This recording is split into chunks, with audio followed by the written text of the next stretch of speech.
Olá, turma, como vão? Tudo bem? Como é que foi o recesso, né? Esse feriadinho do dia 12 e 13 de outubro. Puderam dar uma descansadinha, também eu dei uma descansada. E estamos agora para continuar outra vez o processo até chegar o mês de novembro, que nós temos o dia 2 de finados, que é um feriado, né? Na última aula nós tivemos a oportunidade de estudarmos com vocês sobre o mundo globalizado. Eu sei que é um assunto longo, um assunto gostoso, né? Mas o tempo ele é curto para a gente. Mas ali pontuei para vocês alguns principais pontos conceituais sobre o mundo globalizado, sobre interdependência entre os países, né? O neoliberalismo, o protecionismo e as relações políticas entre os países. E nessa aula de hoje nós vamos ver com vocês assunto relacionado, por exemplo, sobre o território relacionado ao mundo da globalização. É o nosso assunto de hoje e vamos então pedir a presença de Jesus através de uma oração. Oremos que o Senhor Jesus possa estar presente conosco para que possamos ser iluminados por Ti para o entendimento desse conteúdo desse dia. Fica com cada aluno da 121 e 122, abençoando, protegendo e guiando, que eles possam ter um dia feliz de ricas bênçãos vindas dos altos céus. Dá-nos a tua paz, teu amor e o teu carinho, e obrigado por tudo. Em teu nome te pedimos, em Jesus Cristo, nosso Salvador. Amém. Então, acompanhe, eu já peguei a apostila nas mãos, e acompanhe na página número 5, 6, o assunto de hoje, né? Sobre o território relacionado à globalização. E observando um mapa mundi político, podemos identificar os limites territoriais dos países. Suas fronteiras, em geral, são reconhecidas internacionalmente, constituindo o elemento de soberania de cada povo. E aí nós vamos ver o que nos apresenta esse contexto sobre o que é soberania relacionado ao mundo globalizado. Então nós podemos observar, observando o mapa mundi, observamos limites territoriais e fronteiras, reconhecidas internacionalmente, que constitui o elemento de soberania de cada povo. Soberania significa o quê? O que é o que nós podemos ver como conceito soberania? É o poder político inerente ao Estado moderno, no qual o governo tem o controle sobre o próprio território. Exemplo: Brasil vai ter o controle do seu próprio território dentro do espaço do governo brasileiro, né? Agora nós podemos observar também, observando esse mapa aqui, nós podemos observar que esse mapa é um mapa globalizado com várias indústrias no mundo todo. Então, por exemplo, Marlboro, logicamente, não é do Brasil, mas o Marlboro, ele envia, desculpa, o Marlboro é uma indústria norte-americana, certo? Só que o Brasil envia para o Marlboro, que fica lá nos Estados Unidos, produtos da Souza Cruz. E o que são os produtos da Souza Cruz? É fumo, é a matéria-prima enviada para lá.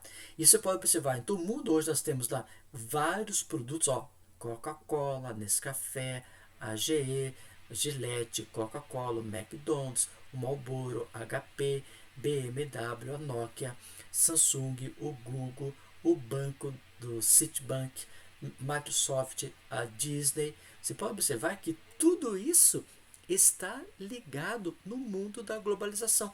Um vai dependendo do outro, né?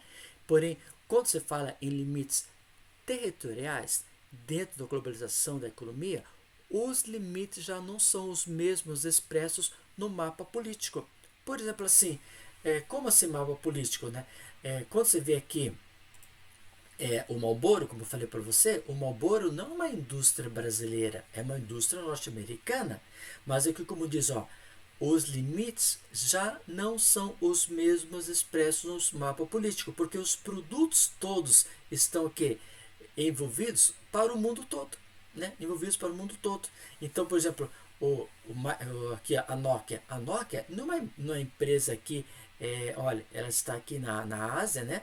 E ela vai aqui estar espalhada pelo mundo todo, como a BMW, né? Como a Microsoft. Então, eles não vão estar limitados ao mapa político. E a globalização da economia exerce influência direta ou indiretamente, promovendo o deslocamento das antigas fronteiras.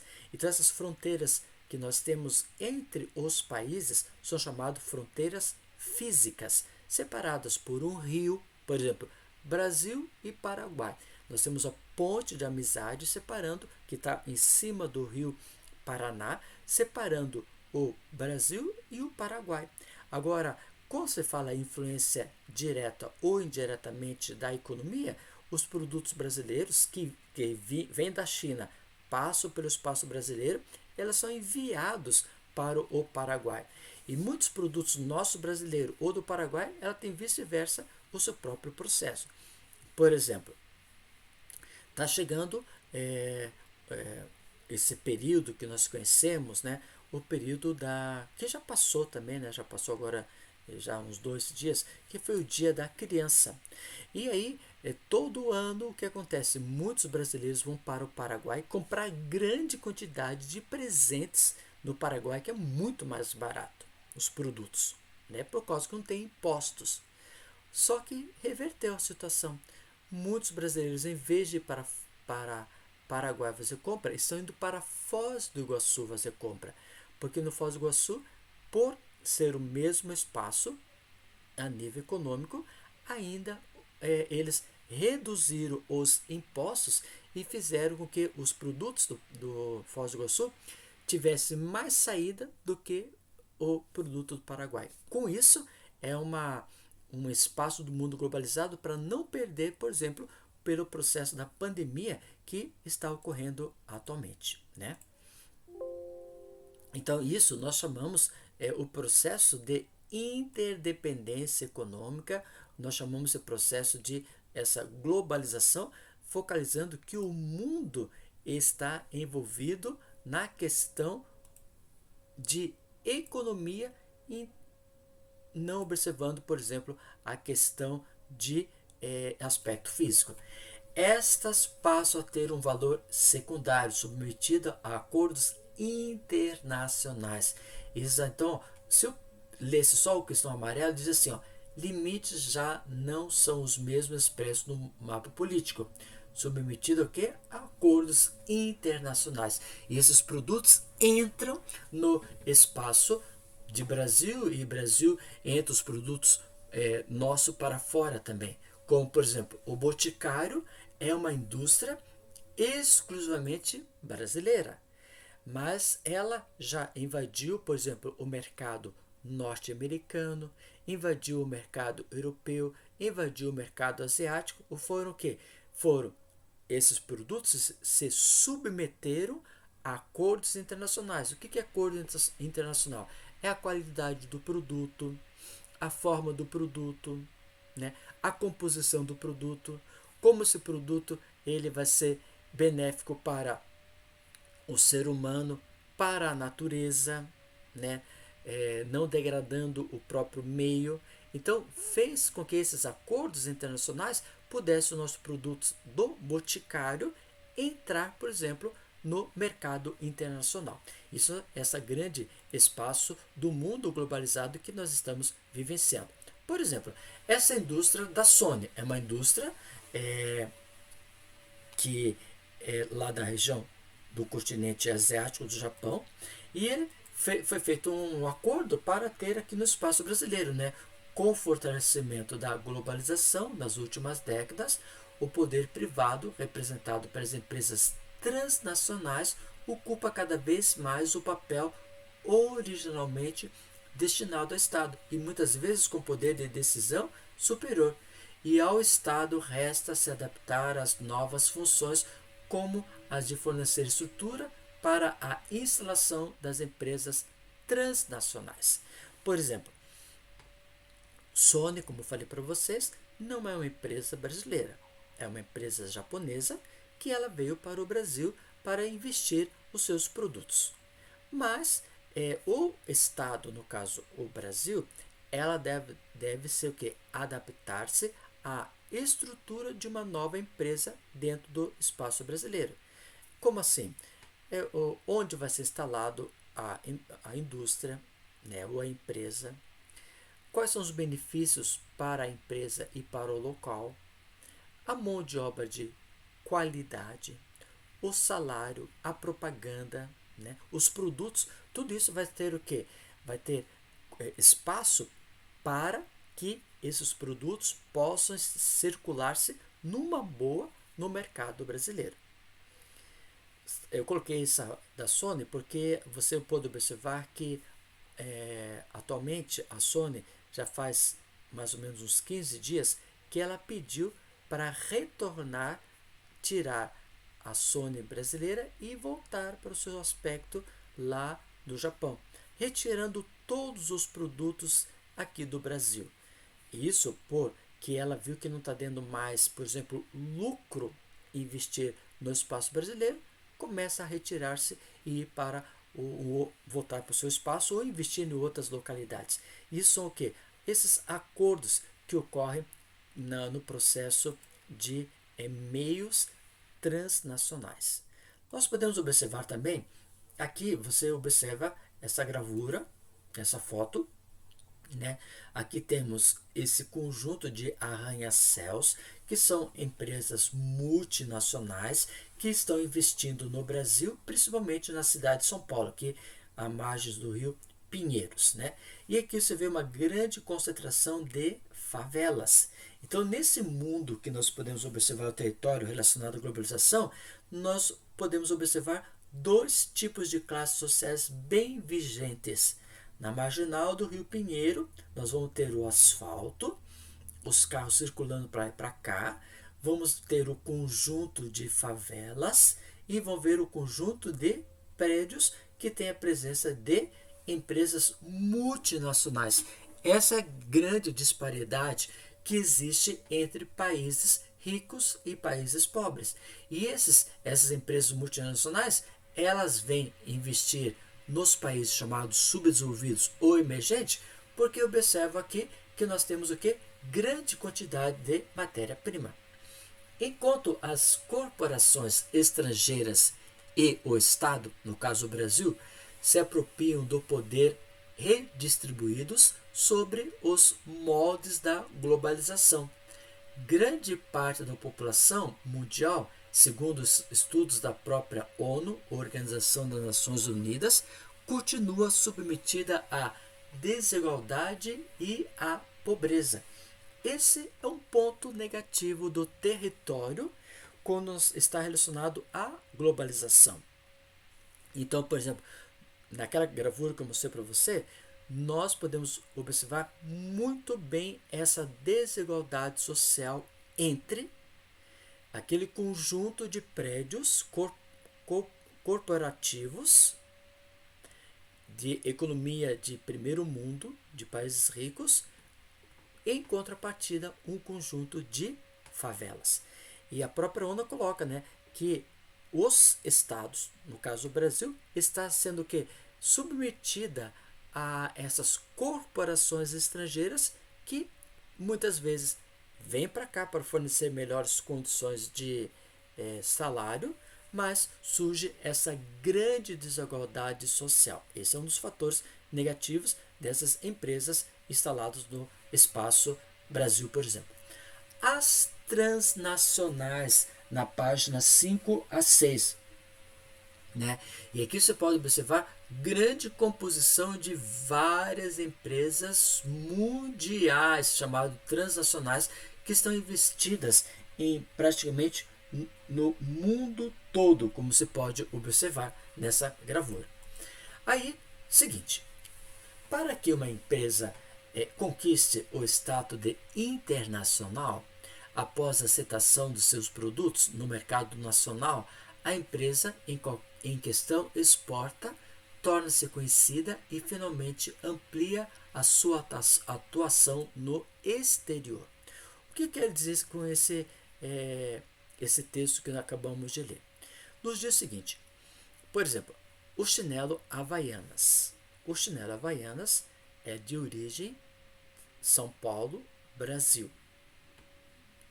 E ela começou a ganhar espaço no mercado brasileiro, mercado nacional. Mas alguém teve uma ideia: por que não levar esses chinelos Havaianas, por exemplo, para outros países? Para ser reconhecido como estado de internacionalidade, esse produto do chinelo Havaianas.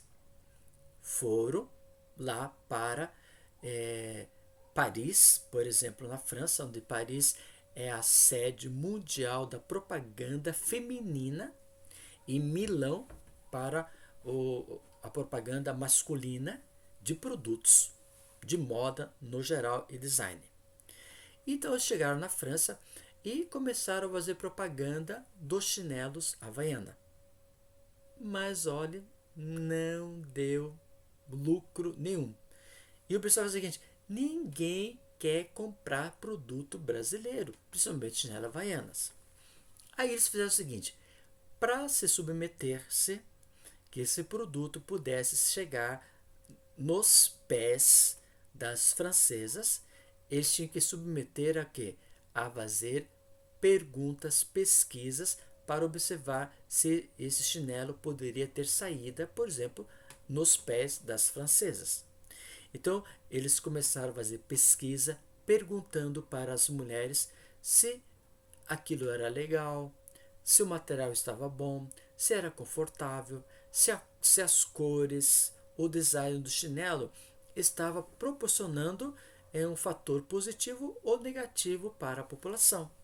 E muitas francesas falaram assim: olha, se tivessem cores abertas, cores vivas, se tivesse o design florido, né, flores desenhado no chinelo, tivesse essa maciez, tivesse, por exemplo, com duplicidade, com cores duplas no próprio chinelo, poderia ter muito mais saída no espaço aqui na França. Então eles fizeram uma pesquisa muito grande na cidade de Paris e quando agora já fizeram todo o estudo, a pesquisa, e agora vamos colocar em prática.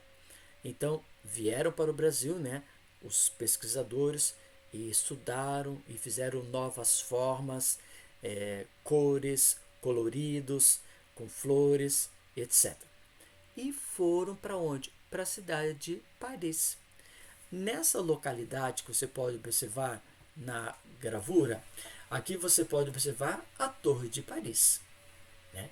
A Torre Eiffel. E aqui é um jardim muito bonito que nós temos ao redor, né? Ao longo dessa vista da Torre Eiffel. E eles fizeram o quê?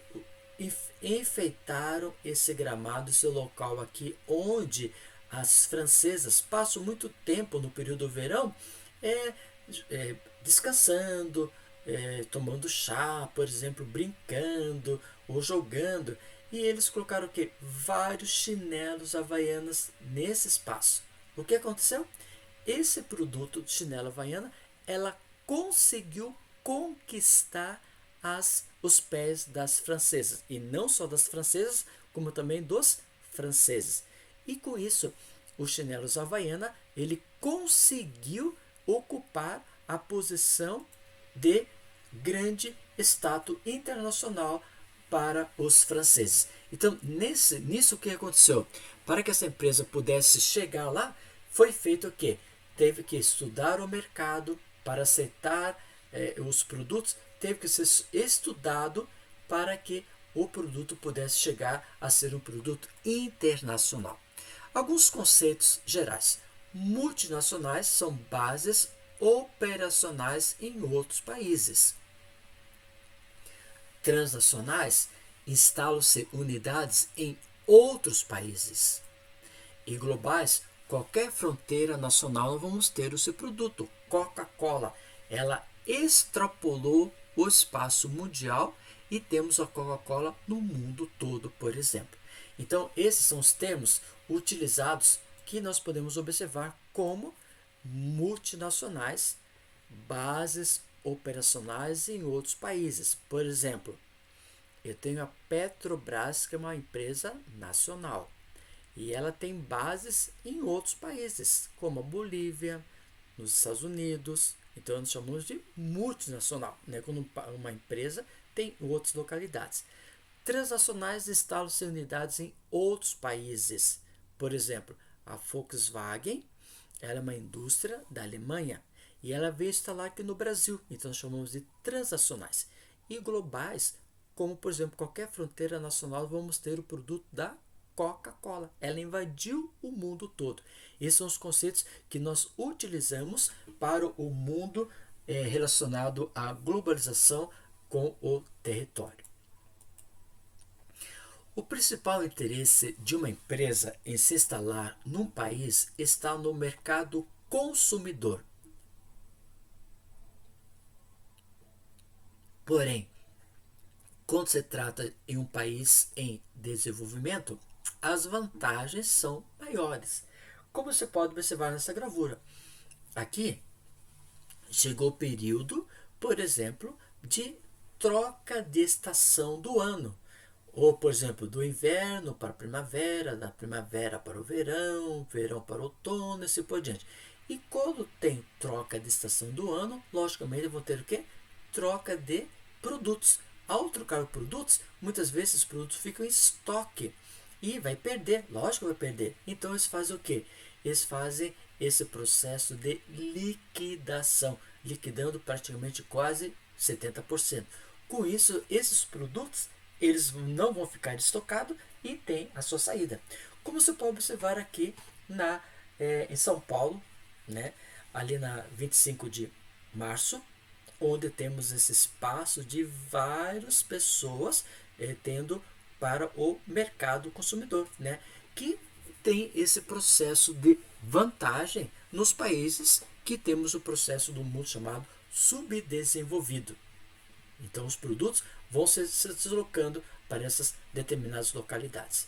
Agora temos o que conhecemos como, por exemplo, umas siglas que pertencem a esse conjunto. Quando se fala em PIB, Produto Interno Bruto, ou nós podemos também chamar de PNB, Produto Nacional Bruto, né? Que são voltados para o espaço do local. Produto Interno Bruto. E o que significa isso? É a soma das riquezas produzidas pelo país em todos os setores da economia, geralmente acumulado no período de um ano, né? Então, esse PIB, nós vamos ter o quê? Toda a riqueza que é produzida numa determinada localidade.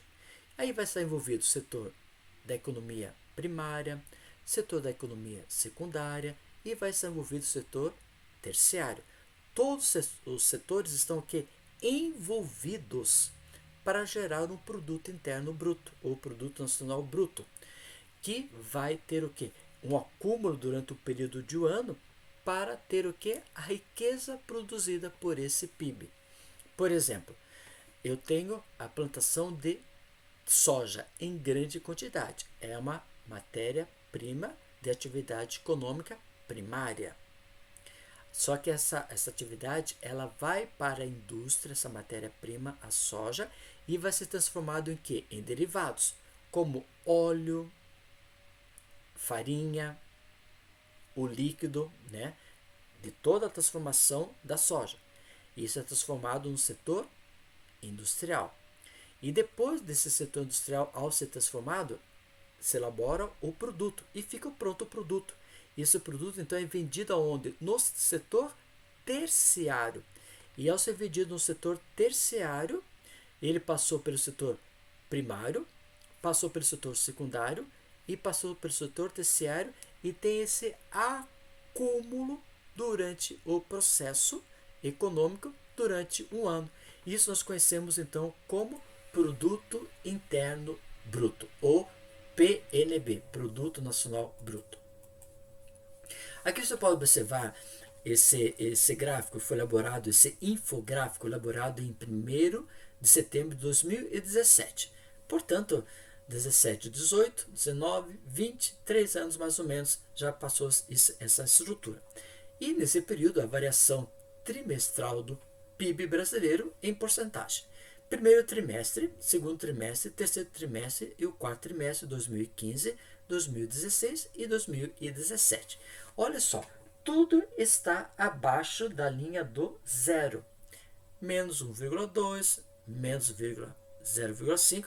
Só que no 2017, o primeiro trimestre, ele subiu para 1 e aqui subiu para 0,2. Quais são os que geraram esses pontos de aumento?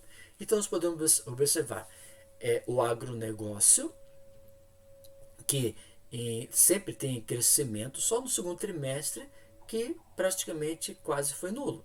A indústria, negativo, e os serviços. Serviços, o que é serviço? Comércio, bancos, escola, educação, estavam acima do 0%. Agora, maior variação do PIB entre os países do mundo que nós podemos observar. Então, ao você observar que temos esse PIB variado também no período da economia do primeiro trimestre desse ano 2017. Aqui você pode observar a China com 1,7, Japão com 1, que você pode observar, Espanha 0,9, Estados Unidos 0,7, Alemanha 0,6, a União Europeia, quando você fala União Europeia, é o conjunto de 25 países que nós temos, então você pode observar que está no mesmo patamar do que a Alemanha, a França 0,5, Reino Unido 0,3 e Brasil 0,2. Assim, mas está tão baixo esse Brasil 0,2, mas olha só, número 1, número 2, número 3, 4, 5, 6, 7, 8, 9. Nós estamos na economia mundial em PIB em 9º lugar. Não é ótimo isso? Ótimo sim. Por quê? Nós temos a China é um país emergente, que é da Ásia. Japão é um país rico, da Ásia. Acabou. Acabou a Ásia. Agora a Europa. Espanha, a Alemanha, 25 países do euro, França e Reino Unido. Agora vamos para a América. Estados Unidos e o Brasil. África, não tem nenhum. Agora, dentro desse contexto aqui, Japão é rico, Espanha é rico, Estados Unidos é rico, Alemanha é rico, Zona do Euro é rico, França é rica e Reino Unido é rico. Só temos a China, que é um país emergente, e o Brasil é um país emergente. Então, de mais de 195 países reconhecidos pela ONU a nível econômico, o Brasil está em que número? 9º lugar. O Brasil ocupa uma boa posição mundial na economia mundial, ocupando o que nós conhecemos como a posição de 9º lugar na economia mundial, ok? Aí nós podemos observar alguns aspectos da economia brasileira, que dá essa rentabilidade do PIB. Conforme a primeira figura, nós podemos observar a construção civil, é o que dá muito pontapé na economia brasileira. E também nessa pandemia que vem desde março até o prezado momento, nós temos o fator da indústria, construção civil, um dos fatores que gera muito dinheiro, muito emprego, e não foi afetado pela mesma. Outra atividade também, as atividades bancárias, também dá uma grande rentabilidade econômica. Esse aqui que nós chamamos de call free, né? Trabalhos através de telefones, onde vão fazer o que? Chamadas, oferecendo produtos, e isso dá muito dinheiro, não tem horário de estabelecimento, né? Eles trabalham 8 horas, depois vem outra equipe, mais 8 horas, outra equipe, 8 horas. Então, se é dia, se é noite, se é de madrugada, qualquer horário, dentro dessa proposta, porque o dia é formado de 24 horas, eles dividem essa formação em praticamente em partes. Então, 8, depois 16 e 24 formando esse dia, né, o trabalho dessa formação. Continuando, aí nós temos o que nós chamamos de DIT e NDIT. O que significa isso, né? Quando você fala em DIT, nós chamamos Divisão Internacional do Trabalho. E aí nós passamos para a nova Divisão Internacional do Trabalho, que é a estrutura da economia mundial que nós temos hoje. Quando você, por exemplo, fala na Divisão Internacional do Trabalho, nós tínhamos, por exemplo, o mundo chamado bipolaridade.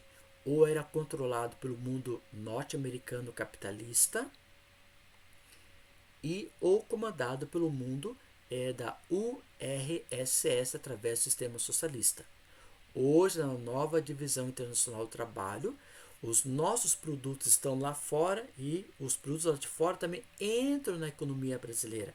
Então, os principais produtos são gerados para circular na economia mundial, como nós podemos observar na nova Divisão Internacional do Trabalho. E aqui nós temos essa evolução do trabalho, né? Capitalismo comercial, capitalismo industrial, capitalismo financeiro, e adentramos hoje países desenvolvidos com os países que estão em processo de desenvolvimento. E é cobrado esses royalties, valor pago à empresa transnacional proprietária de direitos intelectuais sobre um determinado produto que é feito. Então nós temos um exemplo, ligação as explorações, por exemplo, do petróleo, que vai dar uma grande rentabilidade econômica. Outro exemplo de royalties que nós podemos colocar é Brasil e Paraguai, na usina hidrelétrica de Itaipu. Paga-se essa taxa de royalties para os países entre eles, né? Royalties do petróleo no Niterói, olhe só, em 2016 e 2017, olhe só, em milhões de dólares. E o próximo assunto que nós vamos conversar com você, nós vamos entrar nesse comércio mundial. Como é que é observado, como é que eles estipulam esses preços, né? Que moeda que é observada, se tem algum método de observar os produtos, como é saído na própria praça. Então, o que nós estudamos hoje, parece que o nosso espaço físico foi submetido ao espaço econômico mundial, adentrando várias formas econômicas.